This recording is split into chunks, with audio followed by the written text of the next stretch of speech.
Hello, I hope you're well. Welcome back to my channel, and welcome to today's video, which is my January wrap-up. Now, first of all, can't believe the first month of the year has already passed, but I will say that my reading life for 2022 is shaping up to be quite a wonderful one. I read some serious bangers. We're talking quite a few 4 stars, even a couple 5-star reads, books that I am so excited to talk to you about. So basically, blanket statement, everyone should read all of these books. Just putting it out there into the universe.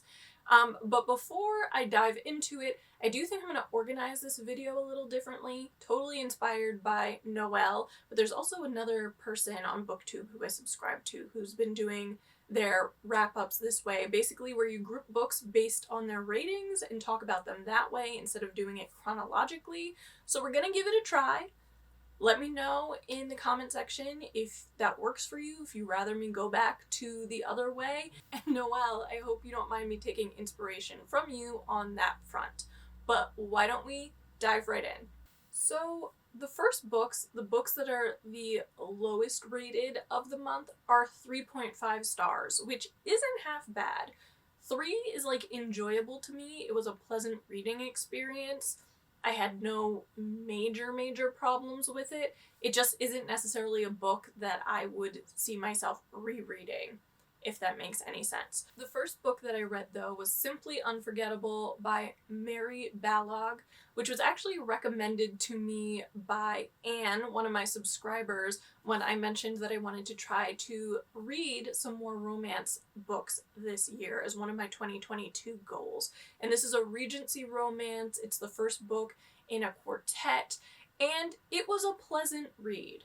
It really was. I listened to it as an audiobook. I think I listened to the whole thing in 2 very long sittings. So obviously I didn't really mind it. It was a fun little romp. So the book is about this school teacher, Frances, and Lucius, who is a viscount. They end up being stranded in this like abandoned inn during a snowstorm, and a passionate night ensues. And over the course of the book, it's really them being thrown together, Lucius wanting to be with Frances, Frances having her reasons why she doesn't think it's going to work. So the book to me was fun. It was a fluffy, lovely little Regency romance. However, I did have a couple of quibbles with it, as it were. The first part is that I do feel like the consummation of the relationship, the bow chicka wow wow, was a little early, and also I don't know if I necessarily bought into it. So over the course of my exploration of romance, I've come to kind of expect that if there is going to be any hanky-panky, it's somewhere between 60 to 70% into the book. This happened maybe 20 to 25% in. It sets up the book. And I mean, it was good. Don't get me wrong. But I did think that it was a little out of character for Frances. Frances is described as a virgin. She's described as someone who has basically spurned these types of advances from other men, and yet she spends one snowy day with the Viscount Lucius, and all of a sudden, panties drop. I don't know. I don't know if I necessarily buy it. I mean, I understand things happen. Things happen. But it just felt strange that she's had all of these reservations, she's avoided this type of situation, and all of a sudden, she just doesn't seem to care any of her misgivings, any of her concerns about going forward with this, even with people that she was, like, she knew for an extended period of time, don't really matter. She throws caution to the wind. So that, to me, just felt a little out of character for her, at least in my opinion. The other thing that kind of threw me was that I couldn't tell if Lucius is just really, really persistent because he knows he wants to be with Frances, either as a mistress or what have you, or if it gets borderline cringy because of sort of the lengths to which he goes to try to keep her in his life, to bring her around to seeing things his way. I wasn't really sure.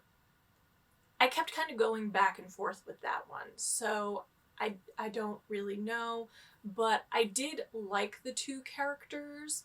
I did like the chemistry between them and the banter. I thought that was really enjoyable. I actually really liked the setting with the Regency sort of trappings, and so I would definitely be interested in reading more of this type of romance. And I do like that it brought in sort of commentary about society at that time, about certain issues and certain things that I can't say outright because it would spoil things for you. But I do think it was a an enjoyable read. I don't know if I'd be interested in reading the other books in the quartet, but I would possibly be interested in reading other books by this author. Moving right along to the next 3.5-star book, we're talking Mr. Flood's Last Resort by Jess Kidd. I loved Things in Jars by Jess Kidd. I have recommended it to everyone, and so I was very, very excited about this book. Unfortunately, it didn't live up to my very, very high expectations from Things in Jars, but it was still fun. I think if you like Jess Kidd, you will likely find this enjoyable too. It captures a lot of what made Things in Jars charming, that sort of dark whimsy, the really eccentric cast of characters. It's just really fun. Also, just the dialogue and the banter here again is just sharp and just a lot of fun. This book is about Maud, who is a carer, and she's taking care of Cathal Flood, who is this curmudgeon, this hoarder who has a ton of cats and a fox named Larkin, and they bond over their mutual dislike of his son, who is basically trying to send his father to a home. And the book was a lot of fun. Those two characters were great. My main issue with the book, and issue is a pretty strong word here, is that I just honestly think there was maybe a little bit too much going on for a book this size. There were definitely points at which I felt like I was struggling to keep hold of the thread of the story, if that makes any sense. You have the overall plot that I just described to you, but you also have these two missing persons and the mysteries around that.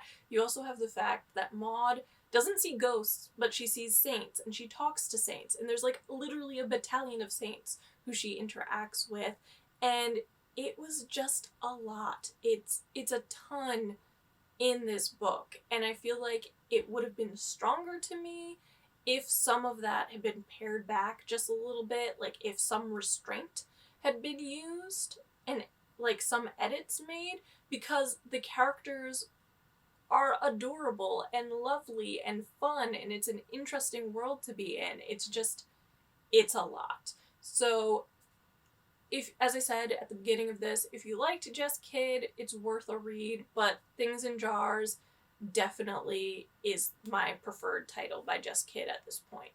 Moving right along to the 4-star books, and I have 4 4-star books in January, so some really top-notch books here. The first I want to talk about, though, is A Doll's House by Henrik Ibsen, which is one of the plays that is in this Penguin Classics edition. I talked about this play in my most recent reading vlog, my 24-hour reading vlog.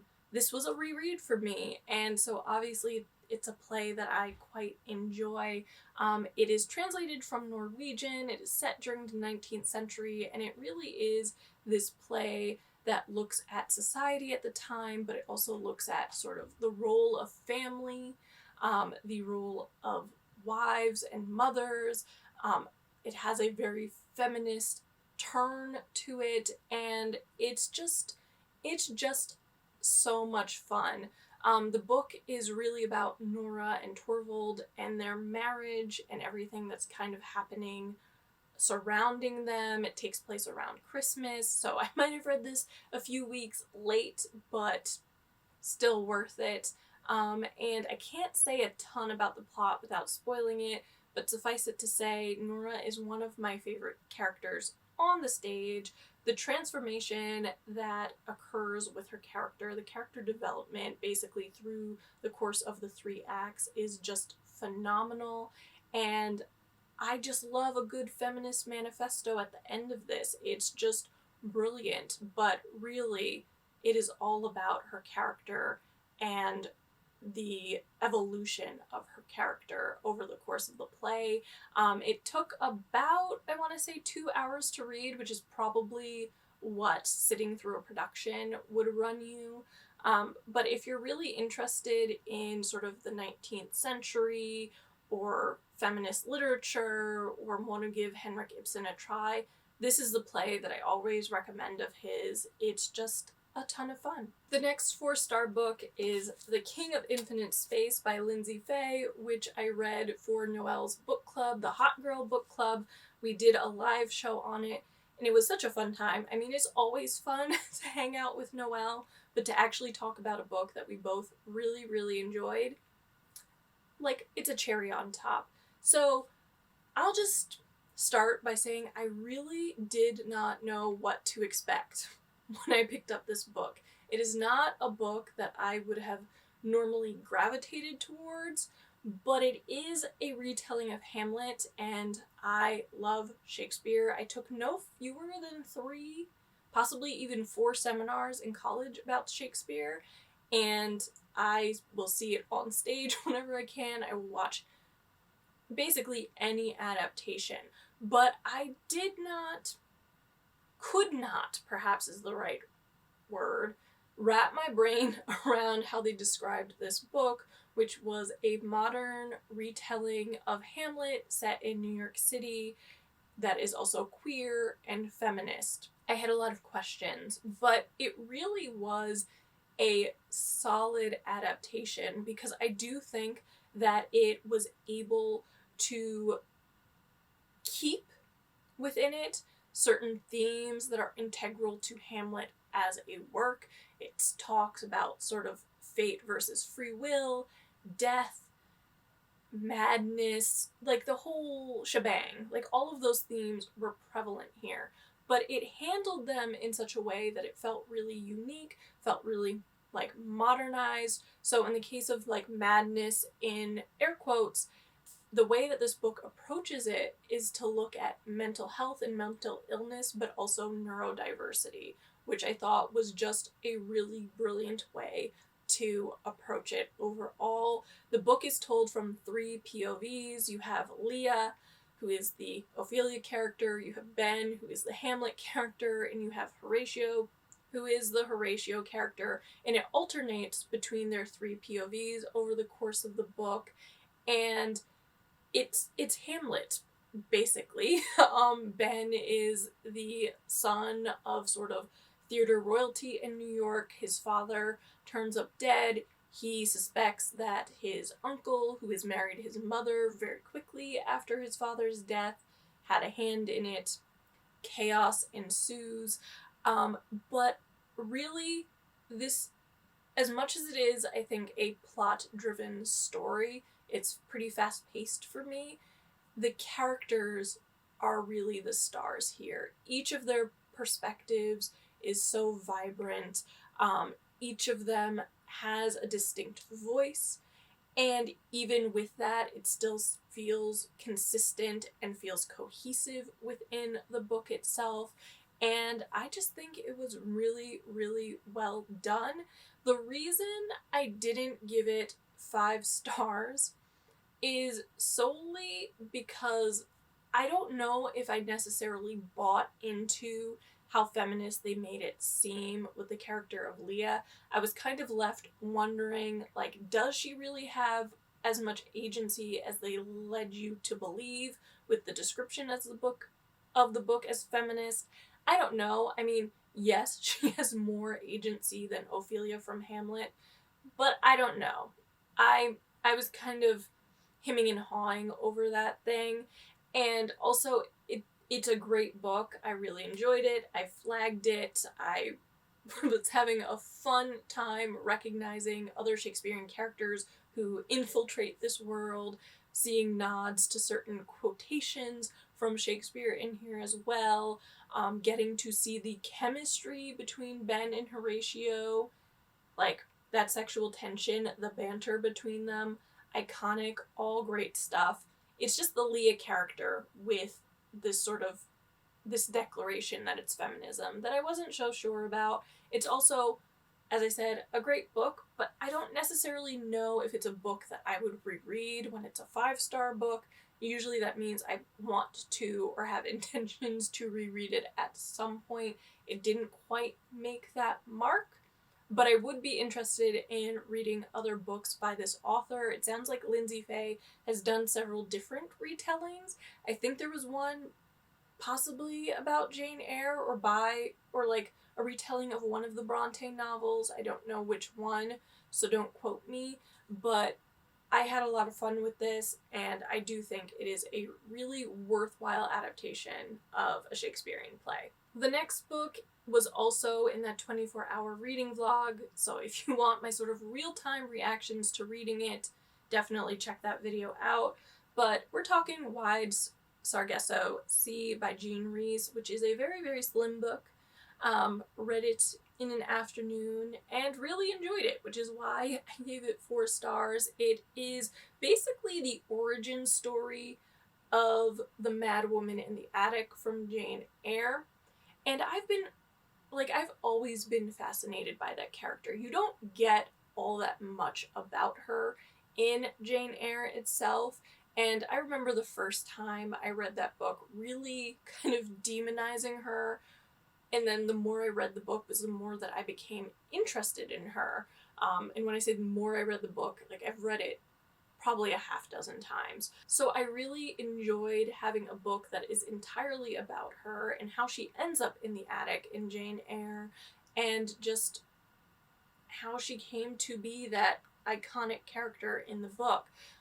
So the majority of this book is actually set in the 1830s in Jamaica, and it's right after slavery has been abolished there, so racial tensions are very, very high. For whatever reason, I did not expect that of this book, although it was billed as sort of a post-colonial work of fiction. But when, like, the N-word appeared, kind of jarring. I wasn't expecting it, but it makes complete sense based on sort of the colonialism that is somewhat problematic. And when I say somewhat, I mean definitely problematic in Jane Eyre. But basically, she's living during this very sort of frenetic time within society. Her family don't have many friends because the Black Jamaicans who were enslaved and have now been freed obviously don't think very kindly of their enslavers. And then you also have the other white enslavers, the plantation owners, as it were, who don't really fraternize with them either. And the book really grapples with, at first, her, like, adolescence and dealing with loneliness and isolation, which obviously this is a woman who's locked in an attic in Jane Eyre, so that is definitely a theme that is prevalent in her life. And then it goes on to talk about her marriage and sort of the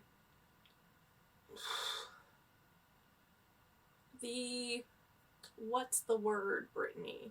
The disintegration, maybe? The disintegration of her marriage, and sort of the relationship there before finally taking you to her being in England. And, like, I just feel a certain way about Antoinette Causeway, the Mad Woman in the Attic. I sympathize with her now. I really, really enjoyed this book. If you are someone who enjoyed Jane Eyre and was always curious about this character, I would recommend it. The only reason it wasn't a 5-star read for me was basically I do feel like the section that is set in England, basically around the same time as Jane Eyre, felt really rushed. It's basically 15 pages of this book, and I don't feel like I got all that much out of it. I wanted a little bit more. I was so engrossed with the story in the other two parts, so that kind of made the end feel a little bit anticlimactic for me. But yeah, the main thing though was that the ending just wasn't as satisfying as I would have liked it to be. Moving right along to the last of the 4-star books, we have Breasts and Eggs by Miyako Kawakami, which was the first book that we read for the Found in Translation book club that I host with Noelle and Annie. Noelle, you're getting so many plugs in this video, but essentially this is a work that is translated from Japanese, and it is taking a look at womanhood and like female agency in modern day Japan. And from everyone's comments about the book, it sounds like it was pretty well liked by the group of us who did read it, at least the group of us who were vocal in our Discord channel.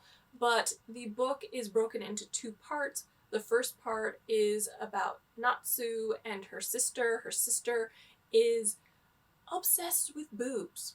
Like, she's really obsessed with breasts. She wants to get a breast implant. And so it's really Natsu being kind of this voyeuristic figure, watching her sister kind of ruminate over breast augmentation, but also having this weird relationship with her teenage daughter who refuses to speak.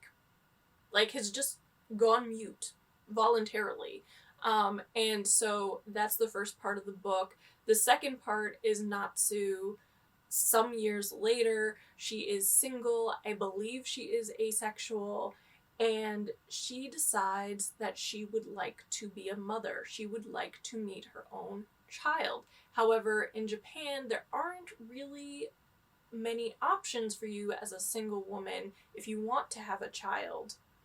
So she's basically looking at these sort of DIY insemination type situations, and it's really her exploration of and her quest for motherhood, her interactions with other women at different stages and on different spectrums of this, some who have children, some who do not, and it was really, really fascinating. She becomes like the main player in the book, whereas in the first part, as I said, she's more an observer.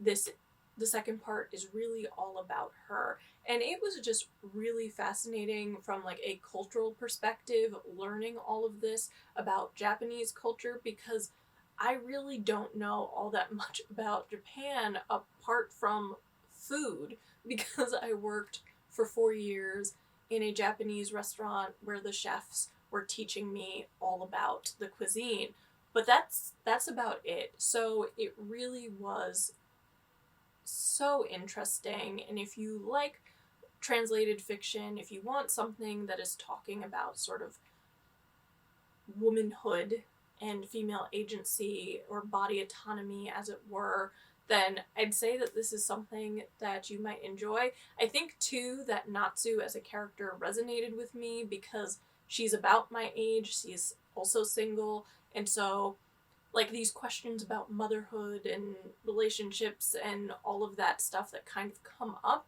are things that are always on my mind as well. So there is that. The reason that this book was not 5-star for me though is because I don't necessarily know if I feel like the 2 sections work together. Thematically, yes. They are the breasts and the eggs of the title. Thematically, yes. But I also don't know that by having the first section of the book that it really informs the second one all that much. From what I remember reading, they were actually 2 separate short stories or 2 separate stories.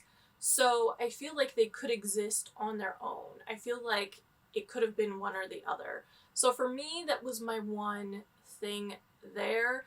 I do also want to say that I do think there is a scene in the first section of the book that could be triggering because there is some transphobia there. And honestly, it is such a brief scene that I don't really know what it adds to the overall story. I think it could have done without it. So I did want to put that out there into the universe as well. But overall, this was really, really interesting. I would definitely be interested in reading more by Miyako Kawakami because the writing, this as far as translation goes, was so smooth, so easy to read, so enjoyable, so sharp. It was just great as far as a translation goes, so I would highly, highly recommend. And now we are on to the 5-star reads. These books, let me tell you, they were magic. They were pure magic. So the first book that I want to talk about is Regeneration by Pat Barker. I talk about Pat Barker on this channel all the time. I stan her, basically, but everything that I've read up until this point of Pat Barker's has been set in ancient Greece. This is the first book in a World War I trilogy, and I kid you not, I had barely finished this book when I told my sister to order me the other 2 books for my birthday. So I do now own the entire trilogy and am very, very excited about reading the other 2 books. One of them is a Booker Prize winner, so I have very high expectations for it because I've gotten along quite well with some Booker Prize winners in recent years. But the book is this look at World War I that feels completely unique to anything else that I have read about the period in fiction. Basically, these soldiers are sent to this medical hospital where they are supposed to be treated for shell shock or PTSD as we know it now by this doctor, Dr. Rivers, and the sole purpose of making them better is really to send them back into the trenches. And so it starts to talk about sort of the futility of war and whether it's morally correct to be sending these men back into the front lines, back into harm's way. And it also talks about like being a conscientious objector, and it's just all this stuff that I really haven't seen discussed in detail in other works of fiction. And this book, one of the things that Pat Barker does so well is to always write very frankly, very brutally, honestly about sort of the realities of war, and this is no exception. My heart like bled for these soldiers, these young men who, because of their PTSD, which is presenting itself in a variety of ways, whether it's nightmares, mutism, paralysis, just any of that, but also what they experienced and sort of the terror and gore of it is just, it's gut-wrenching. Like it makes you feel all sorts of ways, and she does it so well. But she also is someone who will make these like spot-on observations of human nature, which I know sounds very, very woo, I get that, but they're just these beautiful, beautiful passages in this book. Like, she is basically a poet in my mind. It was so, so good, and I am so excited to read about this in the other 2 books because at the point that we've left off with Dr. Rivers, we're starting to see him have doubts. And so I really want to see how that develops. I also want to see what happens to these men. Like, I am genuinely curious. I am here for the ride, but so good. So good. And the last book. My love for this book knows no bounds. I am obsessed. Absolutely obsessed. The book is Moon Tiger by Penelope Lively, and I am honestly beating myself up over the fact that it took me as long as it did to get to this book, because I am in love. This book was one that I mentioned in that same reading vlog, and basically by page like 8, I knew this was going to be 5 stars. By page 50, I was like, this is possibly a new favorite book of mine. Like, it shook me to my core, and I never want to turn back. I already want to reread this book. That's how much I love this book. So it is about this character, Claudia. She is a writer, and she's on her deathbed, and during these final days of her life, she decides that she's going to write a history of the world. A history of the world according to Claudia, through the lens of Claudia, because she does have a bit of an ego. But over the course of her, like, sharing this history, she's also reflecting on the different relationships in her life, her relationship with her brother, who she is fiercely competitive with. Again, I love banter. The banter between them, exceptional. Her relationship with the father of her daughter, the relationship with her daughter, and her relationship with the love of her life. And it's just great. Claudia makes this book. Like, her personality, her tone of voice, it comes through in such a way that it actually feels tangible. It actually feels like you could see her standing right across the room from you. She is sharp, she is witty, and she is just one of these people that I'm like, I want to be your friend. I want to invite you to dinner. I want to have a G&T with you. Like, all the things. She is just so well crafted, so interesting, so vital. And I love that. I really do. She's probably one of my favorite characters in literature at this point, because she's just stunning as an individual. Yes, she has her flaws. Yes, she has an ego, but she is just so enjoyable. And it's really funny because when I picked up this book, based on the description, someone's in their final days, they're reflecting on their life. I really expected this book to be really heavy and dark and, like, somewhat depressing, and I don't feel like it was that at all. The, like, humor in here, the way that Claudia tells the story, it really feels more like a celebration of a life well lived, a life with just so much to it, that, yeah, there are moments that are sad, but overall the tone of the book doesn't feel heavy in that sort of way. And it was just great. So I am standing Claudia. I am standing this book. I definitely want to read more by Penelope Lively. And honestly, I would say this book is reminiscent in certain ways of The English Patient by Michael Ondaatje, which is one of my favorite books of all time as well. You do have this character that is dying and on their deathbed. You do also have this romance that is taking place during World War II in Egypt, and the desert plays a part in that. And so there are things about them that are similar, but I would say that I feel like the writing style in Moon Tiger is a little bit more accessible. I do feel like The English Patient is more of a Marmite book than this. I feel like that one is more divisive, whereas I do think that this, people will enjoy it, I think. Also, fun fact, Moon Tiger are those, like, off coils that you light to keep the mosquitoes away. So that's what the name Moon Tiger comes from. You find that out later in the book, but I figured I'd let you know that as well. But, oh my god, this book. Honestly, I can't wait to read it again. It was amazing. So yes, those were the books that I read in January. I got through almost my entire TBR for January, which never happens. I had 2 other books, and I did start one, but I haven't gotten far enough to talk about it. So I really feel like I started off the year on a really, really good footing with my reading, and I honestly can't wait to see what the rest of the year has in store for me.